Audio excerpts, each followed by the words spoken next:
데일리 베스트 뉴스를 시작하겠습니다. 정부가 2019년 예산안을 28일 확정했습니다. 일단 전체적으로 보자면 올해보다 9.7% 증가한 470조 5천억 원을 확정했는데, 이는 글로벌 금융위기에 대한 대응으로 지난 2009년 10.6% 증액 이후 가장 큰 증가폭입니다.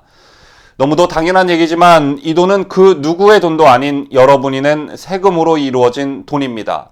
그래서 이 피 같은 국민 세금으로 이루어진 돈을 과연 이 정부가 적재적소에 잘 쓰고 있나를 살펴보는 것도 매우 중요하다고 할 수 있습니다. 자, 오늘 데일리 베스트는 정부가 확정한 2019년도 예산안 중에서 주목할 만한 부분이 있어 여러분과 함께 이 부분을 짚어보도록 하겠습니다.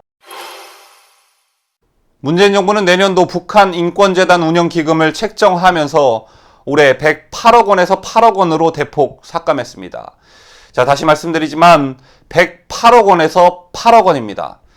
또한 탈북민 정착금을 위한 예산도 올해 584억 원에서 31.6%가 줄어든 399억 원으로 대폭 삭감했습니다. 자, 반면 남북협력기금은 올해 9,624억 원 대비 14.3%가 증가한 1조 1,004억 원으로 1조 원대를 돌파했습니다. 철도와 도로 연결 등 남북 경협 기반 시설 구축에 들어가는 예산 등이 확대 편성된 영향으로 보여집니다. 특히 남북 경제협력 기반 조성을 위한 경협 기반 무상이 2,480억에서 3,093억 원, 경협 기반 융자 사업도 200억에서 1,197억이 증액 편성됐습니다.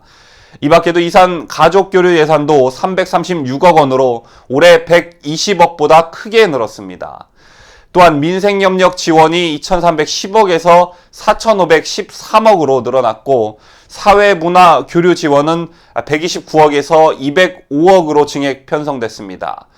자, 통일부는 이와 관련해 다방면적 교류와 남북 간 철도도로 연결 및 현대화 등 판문점 선언 합의사항 이행을 위해 사회문화 교류 지원 사업과 경협 기반 사업 예산을 증액 편성했다면서, 철도 도로 연결 및 현대화 산림 협력 사업은 남북 간 협의가 진행 중인 만큼 향후 남북 간 협의 완료 후 실제 사업비 규모가 구체화될 수 있을 것이라고 했습니다.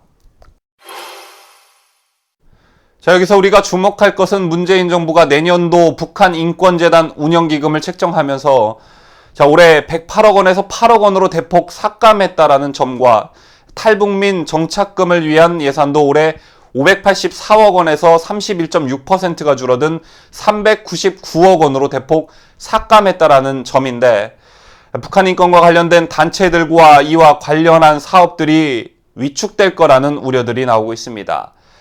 자, 특히 이 정부 들어 북한 인권 단체들이 큰 어려움을 겪고 있다는 소식은 여러분도 익히 들어 알고 계실 거라 생각합니다.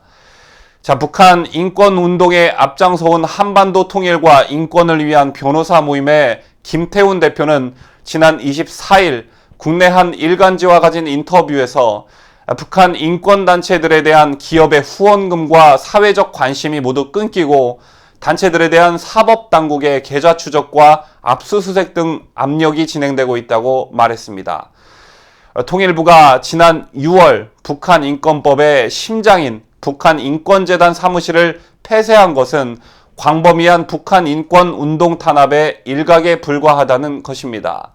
김 대표는 문재인 정부 출범 이후 특히 올해 2차례 남북 정상회담이 열린 후 이 같은 현상이 두드러지고 있다고 했습니다.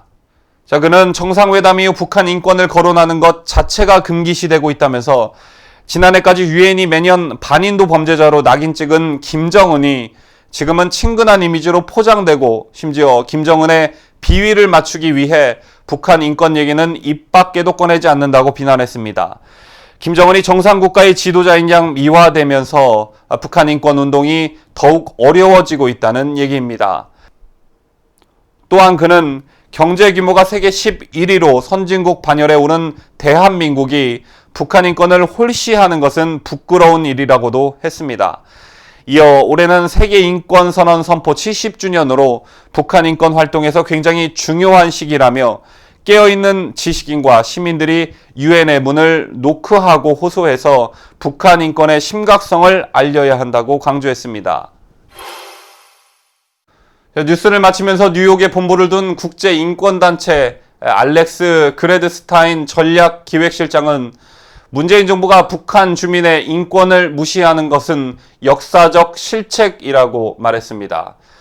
자신들은 경제적 번영과 민주화를 누리면서 이웃의 북한인들에게는 제대로 외부 정보를 제공하지 않고 인권 개선을 위한 지원도 하지 않는 것은 비극이라는 것입니다. 또한 글래드스타인 실장은 북한의 김씨 왕국과 폭력을 분리할 수 없는데도 문재인 정부는 평화를 주장하고 있다면서 이는 완전히 비정하고 편협하며 이기적 행동이라고 말하기도 했습니다. 한반도의 평화는 남북한 인구 모두가 평화로울 때 가능한 것이지 북한의 2,500만 명은 매일 전쟁처럼 살고 있는데 한국의 5천만 명은 평화롭게 산다면 이는 전시 상황이지 평화가 아니라는 것입니다. 문재인 정부가 북한 인권에 대해 외면하고 있는 작금의 상황을 정확히 꼬집은 것인데 이런 생각을 해봤습니다. 문재인 본인은 통일 대통령을 꿈꾸고 있는지는 모르겠지만 끝까지 북한 인권을 외면한다면 언젠가 통일이 된 후에도 북한 주민들로부터 굉장한 비난과 원성에 시달릴 것이 자명해 보입니다. 과연 다음 달 있을 남북회담에서 문재인은 김정은에게 북한 인권 문제를 거론할 수 있을까? 자, 여러분은 어떻게 예상하십니까?